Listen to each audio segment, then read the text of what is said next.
Muy buenas noches a todos, bienvenidos nuevamente a otro viernes más aquí en Simple y Claro por la pantalla de la televisión pública fueguina, por supuesto siguiéndonos a través de nuestras redes sociales, @Simple y Claro Tierra del Fuego, también por el canal de YouTube, estamos en vivo. Antes que nada agradecer a nuestros auspiciantes que siempre, como cada noche de viernes, nos acompañan GDS con su catering, siempre degustándonos ahí con sus delicias que realizan. Por supuesto, Frigorífico Trelew también nos acompaña, Newsan, Agustino, y entre otros más que siempre están presentes. Invitamos a otros más que quieran sumarse, por supuesto, a escribirnos en nuestras redes sociales aquí en Simple y Claro. Noche de viernes y vamos a estar charlando un poco de todo lo que sucede, también ámbito un poquito provincial y a nivel nacional. Vamos a estar hablando con Marcelo Romero, quien es el ministro de Trabajo y Empleo de la provincia.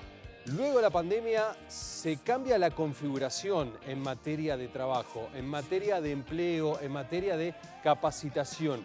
Las herramientas necesarias para aquellas personas que cada vez son más jóvenes y que quieren salir a trabajar, quieren insertarse en el mercado laboral.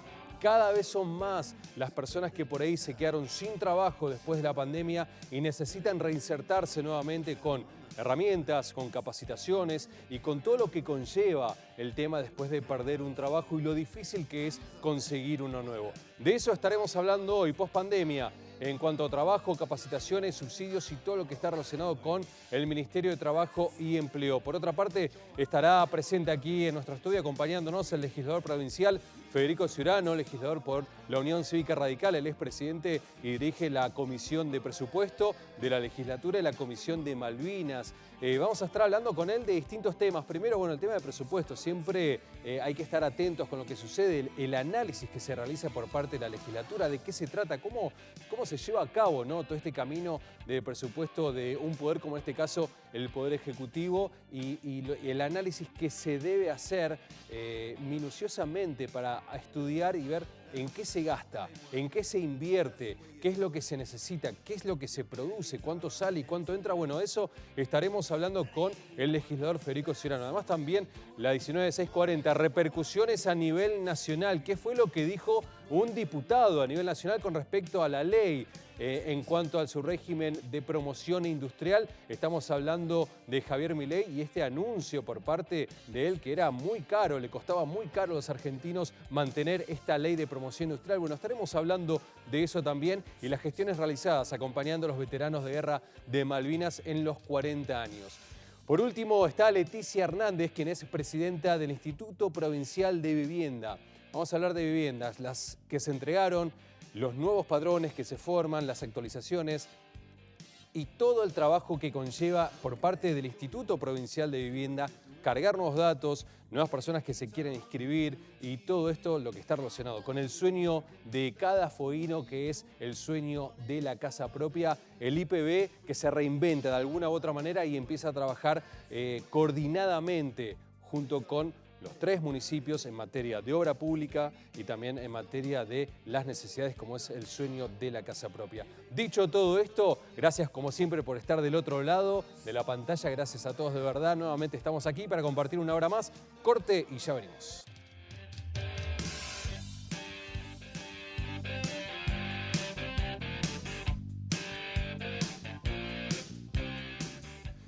Y ahora empezamos esta noche de entrevistas aquí en Simple y Claro. Le damos la bienvenida vía Zoom. Lo tenemos al ministro de Trabajo y Empleo de la provincia, Marcelo Romero.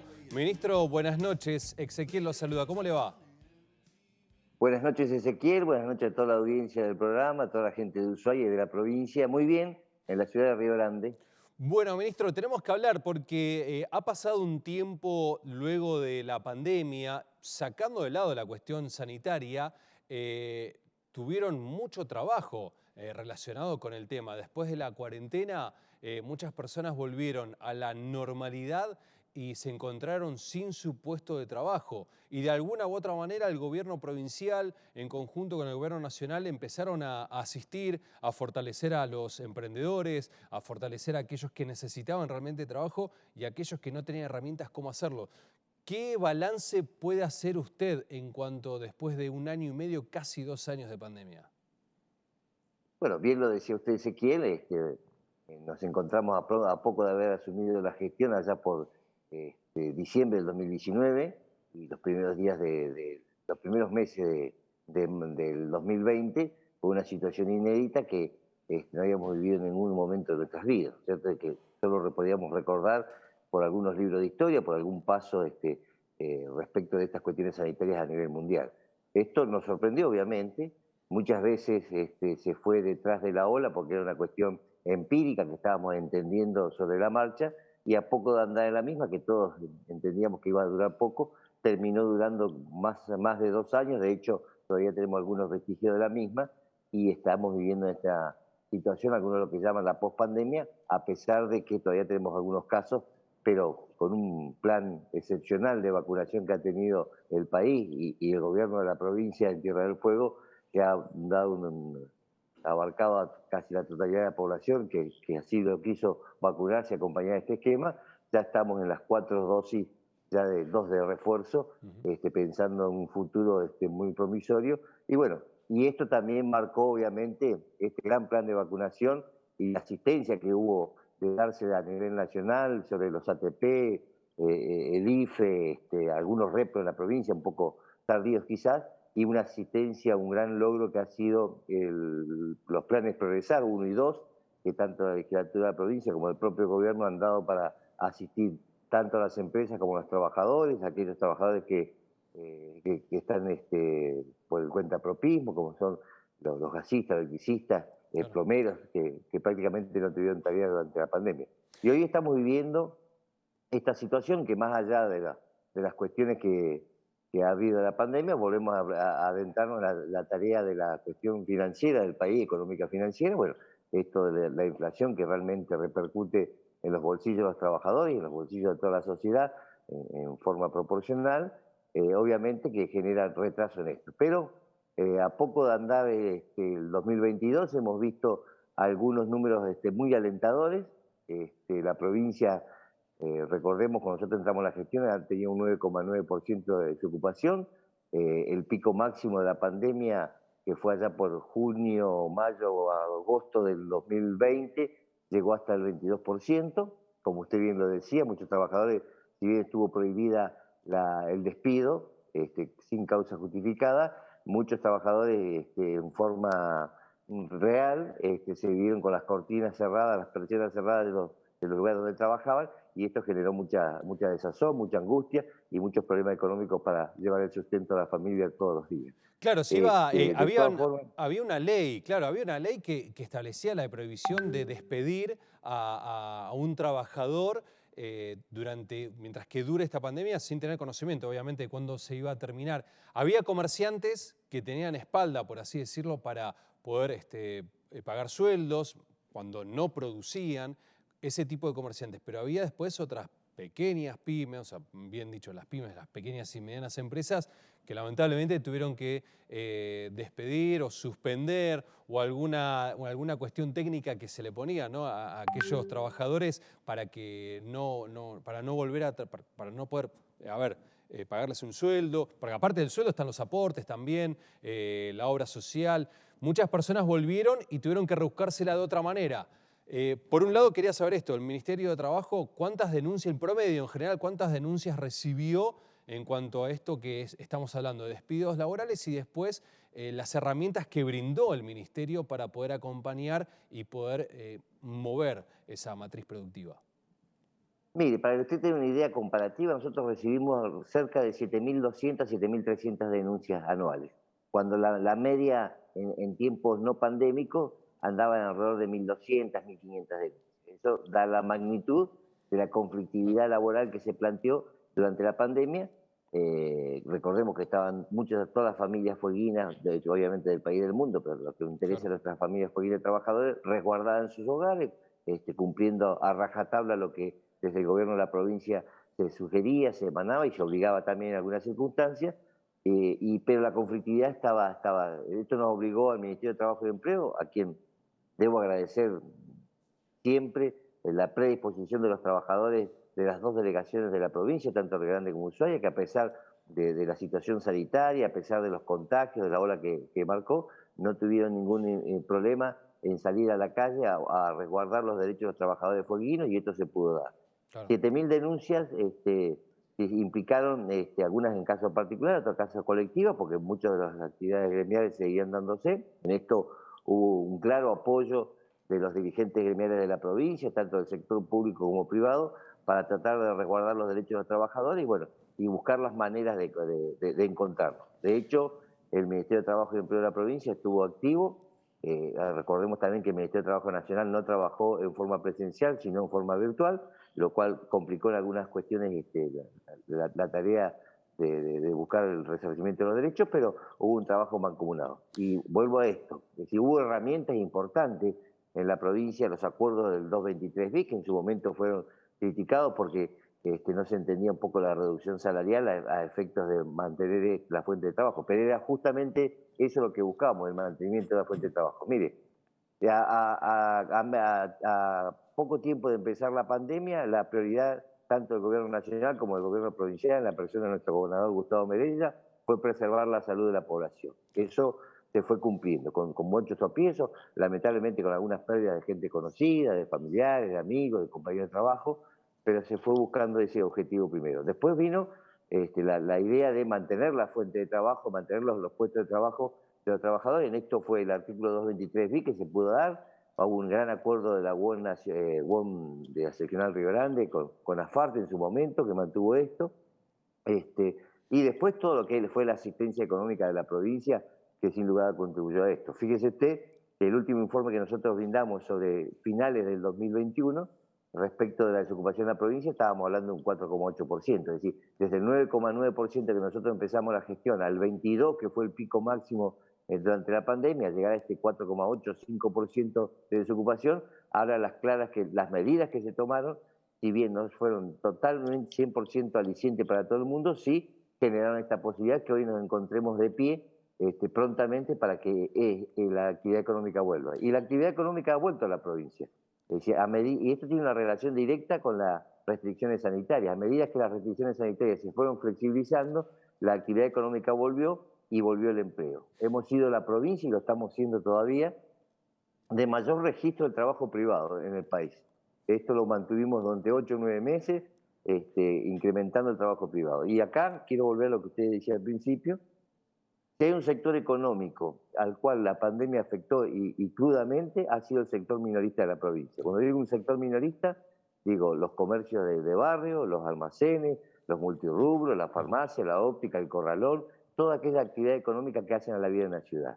Si nos trasladamos a la zona sur de la provincia, obviamente que el turismo influyó notablemente en eso. Fíjese usted que en enero y febrero del 2020 tuvimos alrededor de 80.000 turistas en cada mes de extranjeros en la ciudad de Ushuaia. Eso se perdió durante el 2021. Claro. Y recién empieza a tomar cuerpo sobre el 2022, cuando vuelven los cruceros ya turismo internacional, y cuando algunos números hablaban de cerca de 200.000 turistas, tanto extranjeros como nacionales, que estaban visitando nuevamente la belleza de nuestra provincia. Entonces, claro, esa actividad volvió a poner en marcha y volvió a poner en marcha lo que es el turismo, que no solo hace a la actividad propiamente del mismo, sino toda la actividad conexa. Volvió la logística del transporte, volvió a funcionar los centros de acercamiento de turistas, volvió a funcionar la hotelería, volvió a funcionar la gastronomía y todo lo que tiene que ver con el desenvolvimiento como actividades secundarias al mismo. Pero, ¿y qué volvió? Volvió el empleo en realidad. Entonces, claro, eso habla a las claras de que estamos en el camino correcto. Nuestro gobernador ha marcado las pautas para esto que se continúe. El plan de vacunación ha dado resultados y sigue estando en este sentido. Bueno, ahora lo que estamos esperando es que la situación del país se arregle un poco para que esto genere más certidumbre. Claro, el turismo, a ver, la segunda actividad a nivel nacional, no solamente en Tierra del Fuego, sino a nivel nacional, fue la que más se vio afectada. Ministro, también tuvieron que poner el ojo y tuvieron que hacer foco en un nuevo segmento, en un nuevo mercado de inserción laboral. Estamos hablando de los jóvenes, aquellos que por distintos motivos no estudian o dejaron el estudio o estudian y están trabajando, no se pueden ir de la isla. Distintos motivos, pero con un solo objetivo, el querer trabajar y el querer insertarse en el ámbito laboral. Desde el Ministerio brindaron ciertas herramientas, capacitaciones, necesario porque descubrieron que hay jóvenes, estamos hablando de 18 años en adelante, que ya quieren empezar a producir. Sí, mire, ahí nuestro informe, que fue un informe extenso de 70 páginas, que presenta por primera vez un plano de la realidad laboral en la provincia de Tierra del Fuego respecto de lo que es la empleabilidad fueguina. Ujú. Primero nos arroja dos resultados concretos, fuera de toda la materia de análisis que se está dando, ¿no? Uno tiene que ver las dos franjas hectáreas más preocupadas por este momento a partir del gobierno de la provincia. Una es los jóvenes de 18, 19 años a 29, y la otra franja etaria de la gente de 50 a 64 años, que son los más perjudicados en este tipo. Los jóvenes, podemos decir, en algunos casos el primer empleo, obviamente tratándose de edades de 19, 20, 25 años, y en otros casos aquellos que salieron fuera del ámbito laboral y la inserción en el mismo. Y en el caso de la segunda franja, obviamente que todos sabemos que perder el empleo durante la pandemia en edades de 50 a 64 años ha sido muy complejo para Claro. volver a insertarse en el sistema. Y sobre esos dos focos, nosotros entendimos que debíamos trabajar. Las herramientas que nosotros brindamos, si bien no somos generadores de empleo, sí somos generadores de herramientas que posibilitan, frente a una oferta laboral, generar más posibilidades para la gente. En ese camino, obviamente, que todo lo que hace a la tarea administrativa, al conocimiento de los artes y oficios en materia de informática, es decir, procesador de texto, planillas de cálculo, movimientos, generación de currículos, actividades conexas que tienen que ver en alguna especie de matriculación con lo que es la estética femenina y masculina, para que empiecen a generarse microemprendimientos en ese sentido. Fue toda la idea de eso, más allá de haber capacitado también a la policía de la provincia, capacitar a nuestro personal y capacitar algunas áreas del gobierno que tenían que ver con esto. Pero el enfoque estuvo dado en la necesidad de la provincia del sector privado, y en eso va a ser la tarea de relevancia que vamos a encarar de aquí en más, en función de lo que nos está marcando el sector privado, en las falencias que tenemos como provincia, porque es muy cierto que a veces no tenemos trabajo fueguino en nuestro mar, porque el oficio a veces no lo tenemos, y a veces se requiere cierta capacitación en este ramo que tiene que brindarse. Para eso hemos logrado algunos acuerdos en el sector de la pesca, y también tiene que ver con el sector petrolero, donde también estamos buscando que la gente que trabaja en el ámbito petrolero, más allá de la forma laboral de contratación de los trabajadores, sea de personas que estén radicadas efectivamente en la provincia. Y en esto también, en ese marco, con indicaciones del gobernador de la provincia, vamos a estar trabajando en el sector rural, en lo que hace a la esquila de ovejas, que hay un trabajo migratorio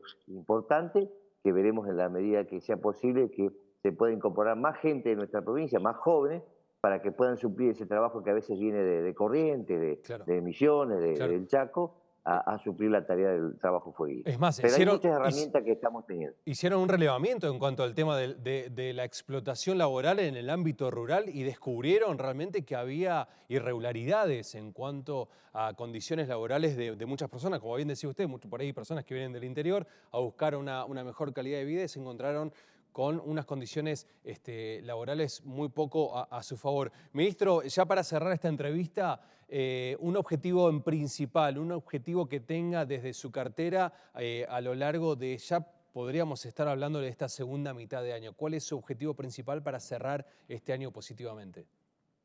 Bueno, mire, ya lo estamos por concretar. Es decir, uno de los objetivos que nosotros teníamos previsto dentro de toda la cuestión, primero el registro del trabajo. Es decir, a decir las palabras del ex ministro del Trabajo, Carlos Tomada, no es cualquier trabajo lo que uno debe buscar. Debe buscar un trabajo digno. Y un trabajo digno empieza por la registración del mismo, para que ese trabajador tenga una obra social, tenga un seguro en cuanto a su salubridad y su higiene, y tenga un registro efectivo. Después discutiremos las cuestiones salariales, si son pocas, son muchas, a ver cómo se acomoda, pero tiene que estar registrado. Ese objetivo nosotros lo estamos persiguiendo.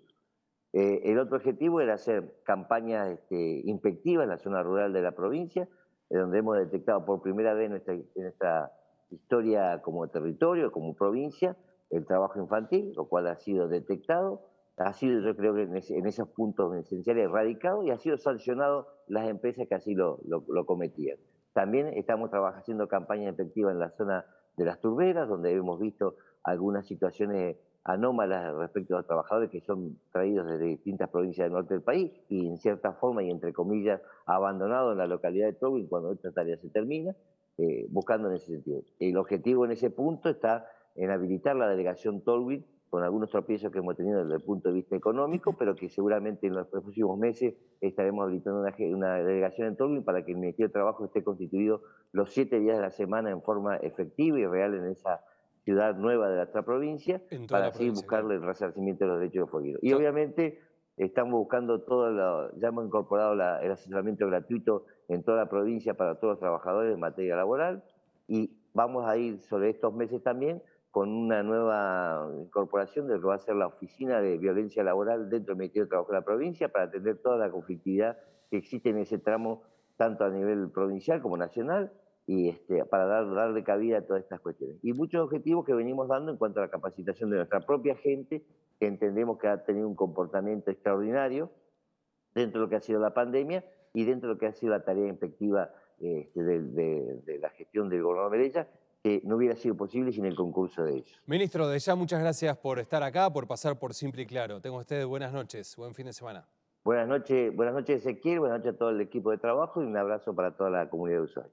Allí estaba el ministro de Trabajo y Empleo, Marcelo Romero, charlando acá un poquito de todo, un balance en general. Pausa y ya venimos.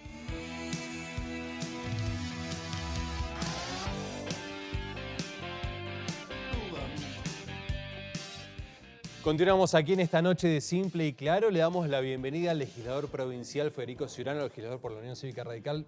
Legislador, buenas noches, bienvenido. Bueno, gracias. ¿Cómo estás, Ezequiel? ¿Cómo te va? ¿Cómo te va? Sí, a esta hora además, viernes a esta hora. Claro, ya está. ¿Cómo estuvo la agenda hoy? Bueno, a ver, la agenda también uno depende de cómo la quiera armar, claro, y cómo la quiera.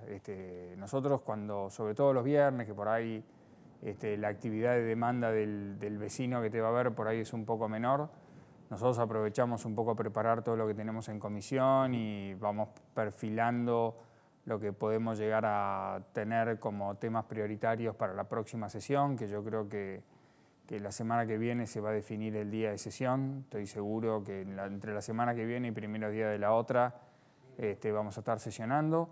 Y aprovechamos estos días para eso, ¿no? Además de que particularmente esta semana fue una semana de mucha demanda de medios de comunicación, que tuvo que ver con el Día de la Provincia y algunos eventos que han estado surgiendo. Y también hoy aproveché para poder atender a algunos colegas tuyos que estaban buscándome hace unos días, y me gusta poder cumplir también con ustedes, con los medios, ¿no? Con todos, porque es importante, ya vamos a hablar ahora del tema que está relacionado con lo que dijo el diputado nacional Javier Milei en cuanto a que es muy caro sostener, muy caro una ley que tiene hace muchos años ya, que es la ley del 19640. Pero vamos a hablar de eso ahora en un ratito. Antes, bueno, como presidente de la Comisión de Presupuesto y también presidente de la Comisión de Malvinas, Antártida y Atlántico Sur. Primero la Comisión de Presupuesto, también preparándose. Uno dice, bueno, estamos en junio todavía, pero no, o sea, políticamente hablando, el año va pasando más rápido y a medida que van surgiendo distintas cuestiones relacionadas con lo político a nivel nacional, repercute en la provincia, y a partir de ahí también la legislatura está atenta a cómo se va trabajando. Yo creo que hubo un cimbronazo fuerte después del anuncio por parte del gobierno de la cancelación de la deuda histórica de OSEF también. Sí, porque también ahí hubo un proceso en la Comisión de Economía que fue importante, porque hay que tener en cuenta que esto inicia cuando a principio de año la legislatura, a pedido del Ejecutivo, sanciona la ley de los bonos, que nosotros modificamos el volumen de que estaba autorizado el gobierno para poder emitir esos bonos, y además se le dio esos bonos al respaldo de la coparticipación.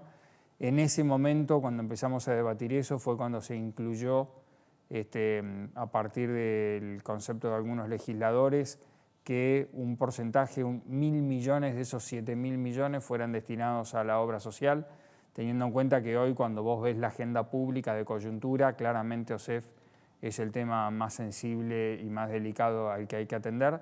Y yo creo que a partir de ahí también, con el proyecto que manda el gobernador, que tiene que ver, el gobernador manda un proyecto de ley a la legislatura que tiene que ver justamente con poder reorientar algunas cuestiones que están vinculadas a la obra social. Eso permitió que la Comisión de Economía, junto con la Comisión 1 también, convocásemos a una reunión ampliada con los distintos sectores gremiales de la provincia, poder escuchar a todos los que tenían por ahí algo para aportar. Y desde esa reunión de comisión, que creo que Federico Greve la manejó muy bien, se pudo de alguna manera poder interiorizar mejor cuáles eran los puntos de interés que tenían los trabajadores.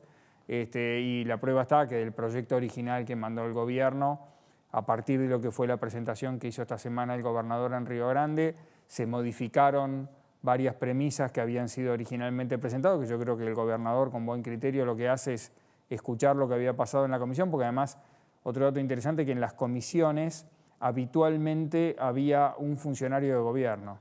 Incluso yo recuerdo un par de reuniones que tuvo el ministro de Economía, lo que hace también que cuando llega el momento de tener que interactuar entre las distintas fuerzas políticas de la legislatura y entre los distintos poderes del Estado sea más fácil poder tomar la decisión, que creo que en parte te termina desencadenando en el anuncio de esta semana, ¿no? Claro, o sea, estar presente, digamos, en el camino a realizar en cuanto a evaluación, análisis. Sí. Estuvieron presentes gremios también, ¿no?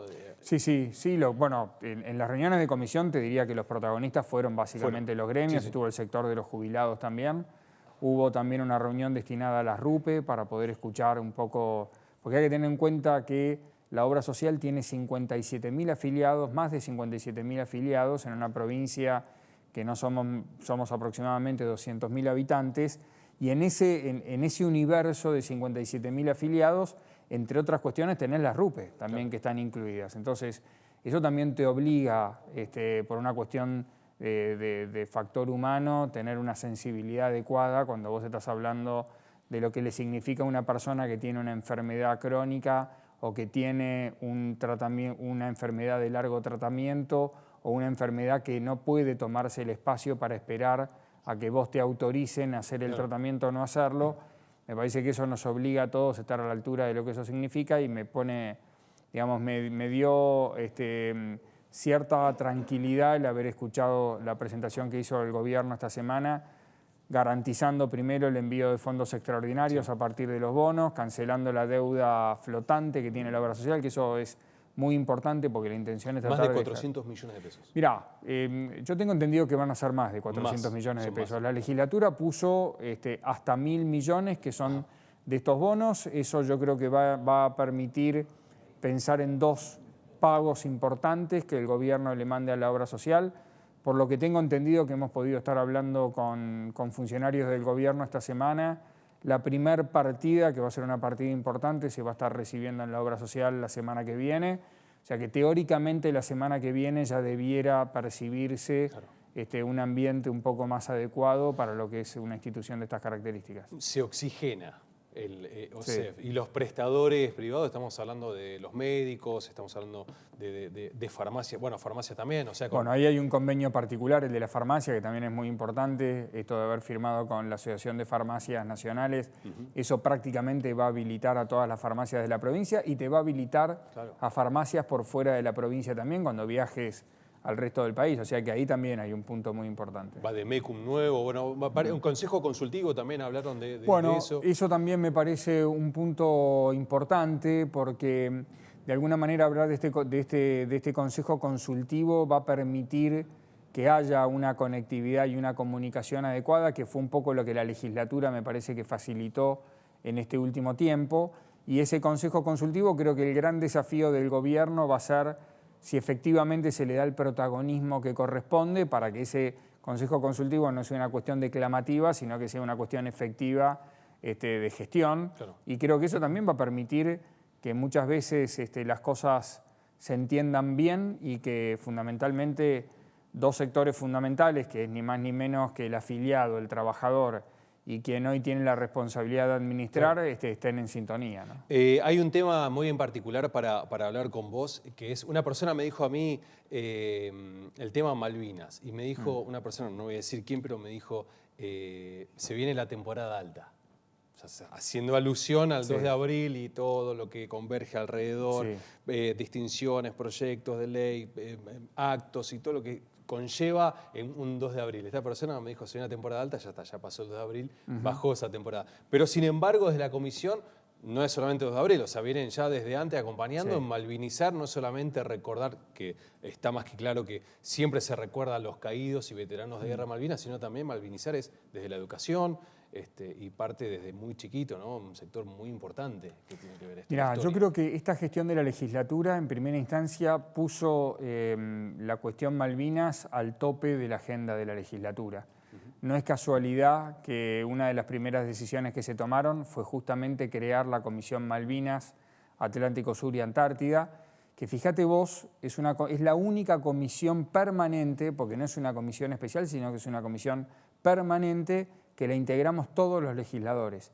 Y eso en algún punto lo que busca es transmitir el mensaje que la cuestión Malvinas no es una cuestión político-partidaria, es una cuestión que nos contiene a todos los fueguinos y que los fueguinos tenemos la necesidad de ser parte de esta lucha y de ser parte también de la reivindicación que nos corresponde por tener parte de nuestro territorio usurpado. Y desde ahí la comisión ha ido generando, obviamente, ¿no? Momentos muy altos en lo que tiene que ver la defensa de nuestra soberanía, temas que han trascendido las fronteras de la provincia, temas que son de agenda nacional hoy. Me viene a la cabeza ahora la ley Thiago, digamos, el escudo de Malvinas en los guardapolvos. Fíjate que esta semana que está terminando, yo creo que fue el miércoles o el jueves, la provincia de Jujuy termina de confirmar y la puesta en vigencia de la ley en Jujuy también, que viene un poco a tomar o a imitar lo que nosotros empezamos a generar acá en Tierra del Fuego a partir de la experiencia de escuchar a Thiago, de conocerlo, de ver un poco cuál fue su historia, cómo decantó, y que la ley Thiago, además, particularmente haber sido sancionada el año pasado en la puerta de lo que era el recuerdo de los 40 años de la gesta, también nos hizo entrar, digamos, a este año tan especial que tenemos que vivirlo de una manera muy especial, porque además tenemos la posibilidad de poder compartir la historia de nuestro país con parte de la historia viva de lo que fue la gesta de Malvinas, con los veteranos de guerra, poder tenerlos entre nosotros, poder hablar de ellos, poder escucharlos, cómo se dieron determinados momentos y determinados eventos. A nosotros nos tiene que obligar como generación a tener un rol también activo y el compromiso de transmitirle a las generaciones que vienen detrás nuestro, porque nosotros vamos a recuperar las Malvinas cuando generación tras generación tras generación no abandonemos la causa hasta que llegue un momento en que la propia justicia va a permitir que la bandera argentina vuelva a flamear en el territorio que nos corresponde. Ley Thiago, recordamos que es tener las Malvinas bordadas en los guardapolvos. En los guardapolvos y en los uniformes escolares. Nosotros vamos a... yo voy a tratar de comunicarme la semana que viene con la ministra de Educación y vamos a tomar un poco nuevamente, vamos a reiniciar la iniciativa. Estuve participando en la reunión del Observatorio Malvinas, que representó a la legislatura en el Observatorio Malvinas. Entre los temas que surgieron fue la necesidad de volver a reflotar la necesidad de que nuestros chicos, sea el colegio que sea el uniforme que sea y sea el guardapolvo que sea, lleven el escudo puesto. Lo lleve. Y la fecha que anunciaste recién, el tema del Comité de Descolonización, ¿viaja a la ONU nuevamente? ¿Qué día? Bueno, después de 2 años, el Comité de Descolonización se vuelve a reunir el 23 de junio en la ONU. Creo que es un momento muy importante, primero para presentar la actitud que tiene la legislatura con respecto a la causa y fundamentalmente porque hace 2 años que este comité no se reúne y evidentemente es muy importante que Argentina vuelva a retomar el reclamo que ha venido llevando adelante desde siempre, ¿no? Y además viendo en paralelo que hay una guerra todavía con Ucrania, Rusia, Palestina por otro lado, o sea, hay guerras latentes. Sí, yo creo que el tema Rusia-Ucrania también de alguna manera Argentina lo pone en el lugar que corresponde cuando vos sos un país que no tiene la potencia militar que tiene, en este caso, una de las potencias militares, como es el caso de Rusia, que en definitiva es lo que nos pasa a nosotros con Gran Bretaña. Claro. Si Gran Bretaña no fuera una potencia militar, no estaríamos discutiendo nada, digamos. Las Malvinas estaría como corresponde, siendo habitada por los argentinos y se estaría a cargo de nuestra administración, como debe ser, pero hoy claramente tenemos una potencia militar enfrente que eso nos obliga a buscar los canales que el mundo tiene previstos para estas situaciones de injusticia, ¿no? Por último, legislador, y ya cerramos, declaraciones de Javier Milei, diputado nacional, que dice, bueno, la 19640 cuesta muchísimo a los argentinos mantenerla. Si el diputado hubiera planteado una consigna económica, yo te diría que él como académico, tengo entendido que es economista, él tiene derecho a poder opinar. Yo creo que que Milei cometió un exceso cuando planteó que esto era, él es un término muy desagradable, una estafa. Él dijo, la Tierra del Fuego es una estafa para los argentinos de bien. Claro. Y eso evidentemente me parece que ahí derrapó, me parece que ahí tuvo un exceso innecesario. Y sí, les cuesta muchísimo en términos de dinero. Él tiene, porque además yo creo que uno debe ser respetuoso de la opinión de los demás y nosotros los fueguinos tenemos que tener la unidad suficiente y el criterio académico necesario para poder debatir, porque acá no hay que esconderse, acá hay que dar la cara, hay que debatir, porque nosotros tenemos argumentos sobrados para demostrar que lo de Tierra del Fuego es una cuestión geoestratégica para el país, parte por lo que estábamos hablando recién. El futuro del mundo está en la Antártida y en los recursos naturales que tiene el Atlántico Sur, que son parte de nuestra provincia. Eso hace que la Argentina, como hacen todas las potencias del mundo, tome decisiones estratégicas para poder garantizar determinados esquemas de administración. Cuando vos analizás, por ejemplo, la política económica de países de Europa, potencias europeas, como el caso de Francia, Francia subvenciona su actividad agrícola porque prefiere pagar un subsidio a la actividad que genera trabajo a pagar un subsidio al desempleo. Claro. Y a eso además, cuando vos lo llevás en términos de lo que pasa hoy con nuestra ley de promoción en Tierra del Fuego, si nosotros hoy no estuviésemos fabricando como estamos fabricando, los productos de electrónica estarían siendo importados. El argumento de ellos es que teóricamente ahí vos perdés de cobrar los derechos aduaneros. Probablemente la gran parte de esa importación vendría de Brasil, que es parte del Mercosur, razón por la cual sería poco lo que se podría llegar a cobrar, pero vos dejarías de percibir, o sea, Argentina dejaría de percibir todo lo que generan esas más de 10.000 personas que trabajan en las fábricas, que generan el aporte al ANSES, que es un recurso enorme, extraordinario, y que además no solamente genera empleo, sino que además genera recursos, razón por la cual los fueguinos tenemos herramientas sobradas para ponernos a debatir. Yo no estoy en condiciones de ponerme a debatir con Milei, que es economista. Sí puedo debatir de mi provincia, porque la conozco mucho y hay argumentos sobrados para demostrar en términos económicos, sociales y geoestratégicos para la Argentina que la decisión que se tomó en su momento fue acertada. Legislador, gracias por estar aquí. No, gracias a vos. Nosotros. Un placer. Gracias a vos, igual. Hacemos una nueva pausa, enseguida ya venimos.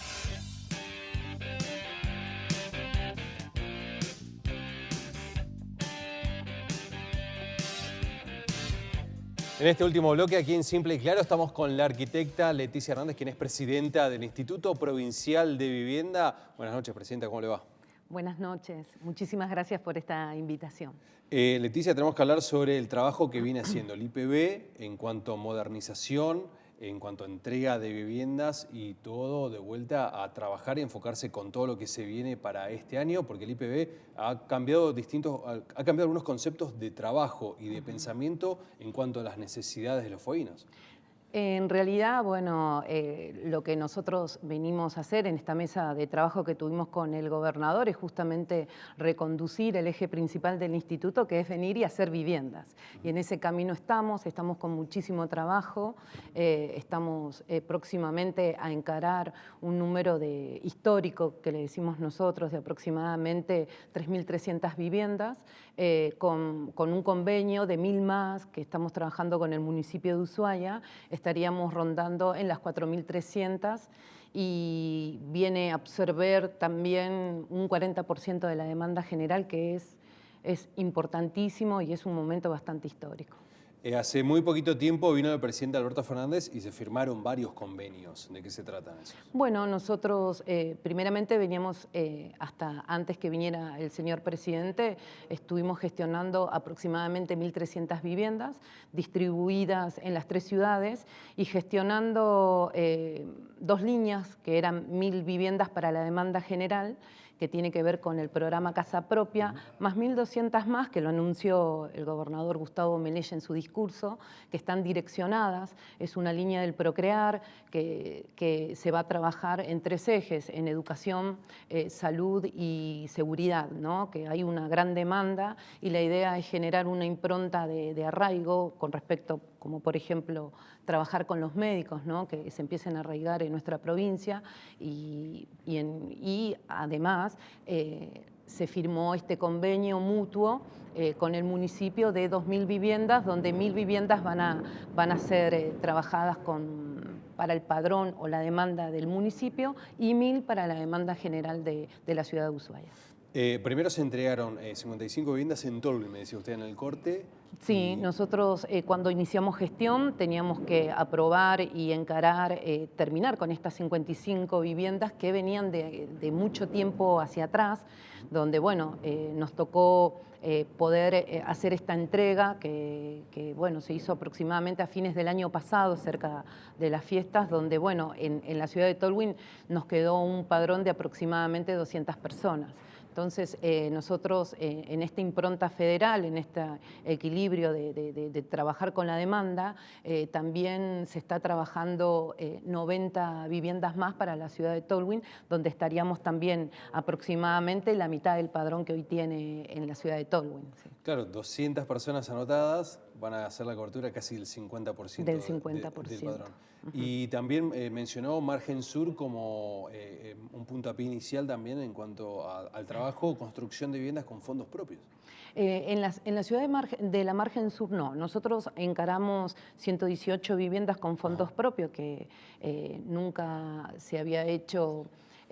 Por primera vez se están haciendo viviendas con fondos propios. Eso nos permitió en gestión a nivel nacional, cuando nos planteó el ministro, el ingeniero Jorge Ferraresi, de que los institutos no entregáramos línea de crédito, que la gente se volcara, que seamos portadores de la noticia, que se volcaran al Procrear. Si bien el Procrear se trabaja con los municipios de todo el país, también hay otras líneas que si, por ejemplo, una persona vive con sus padres y atrás tiene la posibilidad dentro del predio hacer su vivienda, también hay una línea de crédito que también lo permite. Entonces eso a nosotros nos permitió con fondos propios salir con 118 viviendas. En lo que estamos haciendo en la Margen Sur es un trabajo, en la ciudad de Río Grande, un trabajo de regularización dominial, donde bueno, nosotros ahí tenemos la posibilidad de trabajar con el Ministerio de Desarrollo Social de Nación, donde nos da la posibilidad de un conjunto de vivienda no tan grande, porque la idea es justamente en esta regularización poder ordenar ciertas situaciones, como uno lo ve en el Colombo, ¿no? Que de pronto en ese ordenamiento se generan improntas, edificios nuevos o situaciones en otro lado para ir regularizando, para ir organizando toda la trama, ¿no? Liberar calles y todo eso. Tenemos una posibilidad de 10 o 15 viviendas que nos puedan... Claro, pero también viene acompañado el tema de infraestructura, a ver, las obras que no se ven a simple vista, que son el tema de cañería, cloaca, la red de gas, agua, o sea, también tiene que haber ese acompañamiento, ¿no? Por parte de obras públicas. Tal cual. A ver, los trabajos de regularización que está encarando el instituto tiene que ver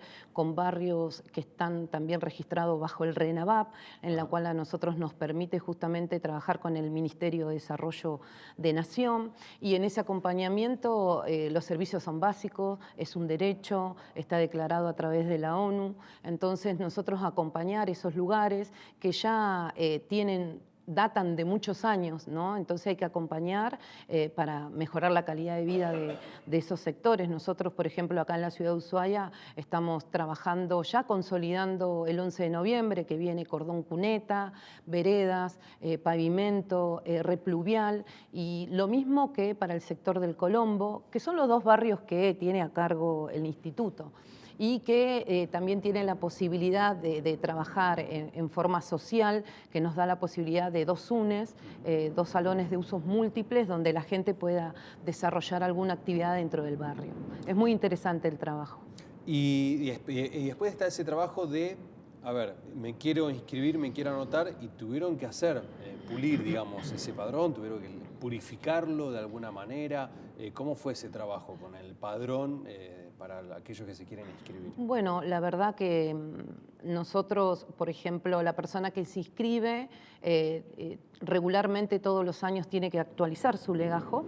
El instituto tiene un plazo para poder actualizar de 6 meses. Aún así lo espera 1 año y medio /2, y una vez que la persona que no se presenta deja de figurar dentro de la demanda general. Eso por un lado. Por el otro lado teníamos esto, ¿no? Que de situaciones anteriores, gestión anterior, que no respetaban la demanda general. Entonces, en esta mesa de trabajo que tuvimos con el gobernador, decidimos que la prioridad tiene que ser el año de antigüedad, respetarlo y transparentar.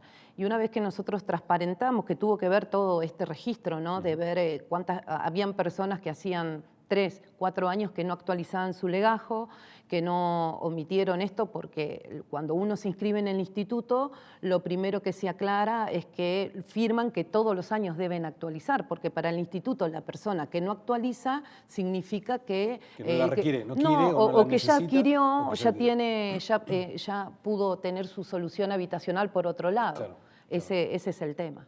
Desde ya, Presidenta, agradecerle su presencia acá en Simple y Claro.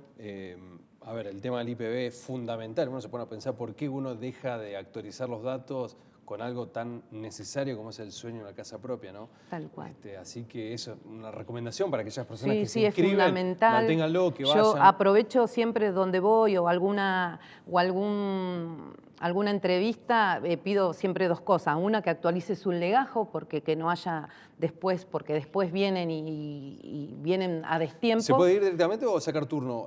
¿Cómo es la modalidad? La actualización del legajo sí, se hace después de los 10 de cada mes. Ajá. Y la otra que siempre pido, que la posibilidad de aquella gente que pague su cuota de la vivienda, porque a nosotros nos permite justamente poder construir con fondos propios aquella gente que en su momento estuvo en la misma situación a la espera. Claro. Son 2 cosas que siempre pido. Presidenta, muchas gracias por su presencia. Muchísimas gracias a ustedes y un fuerte saludo a Claudio. A Claudio, hablando de Claudio. ¿Estará viendo, Claudio? ¿Estás viendo, Claudio? ¿Sí está viendo?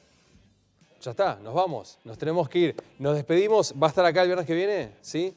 El viernes que viene vuelve, mirá cómo aplauden acá. ¿Por qué aplauden? El viernes vuelve la magia, vuelve el 10, vuelve Claudio Pardo el viernes que viene. Un placer ha sido para mí estar acá. Hace un mes que estoy acá, Leticia. Sí, sabía. Sí, bárbaro. Genial, bien. Bien, vamos bien. Muchas gracias a todos, ¿verdad?, por el aguante. Claudio lo vamos a ver seguramente, lo voy a acusar seguramente antes del programa. Así que la pasen bien. Buenas noches, buen fin de semana para todos. Nosotros nos encontramos en el noticiero el lunes. Chau, buen fin de semana.